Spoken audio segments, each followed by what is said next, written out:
సూర్యాపేట జిల్లా కోదాడ మీదుగా బుల్లెట్ రైలు వెళ్లాలన్న demand ఊపందుకుంది. Kodad public club లో అఖిల పక్షాల ఆధ్వర్యంలో సామూహిక సన్నాహక సమావేశం నిర్వహించారు. బుల్లెట్ రైలు కోదాడ మీదుగా వెళ్తే ప్రాంతం ఆర్థిక పారిశ్రామికంగా అభివృద్ధి చెందడంతో పాటు యువతకు ఉపాధి అవకాశాలు పెరుగుతాయని నాయకులు పేర్కొన్నారు.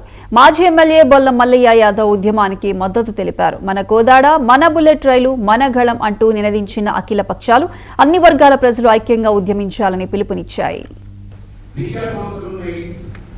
విద్యార్థులు వేరే ప్రాంతాల నుంచి వచ్చి ఇక్కడ చదువుకుంటున్నారు. ఇక్కడ విద్యా సంస్థలు ఇంకా అభివృద్ధి చెందాలన్నా, పారిశ్రామికంగా అభివృద్ధి చెందాలన్నా, ఉద్యోగులకి అనుకూలత ఉండాలన్నా, వచ్చిపోయే ప్రయాణికులకు అందరికీ మేలు జరగాలన్నా, రేపటి భావితరాల కోసం మనకు రైలు వస్తుంది కాబట్టి దాన్ని సాధించుకునే దిశగా ఈరోజు కార్యక్రమం చేయాల్సి వస్తుంది. మనం కేవలం రైలు వస్తుంది ఏమైతుంది అనే విషయాన్ని పేపర్ల ద్వారా మనం తెలుసుకుంటూనే ఉన్నాం. రోజు పేపర్లు రాస్తూనే ఉన్నాయి. మన పక్కన సూర్యాపేటలో పోరాటం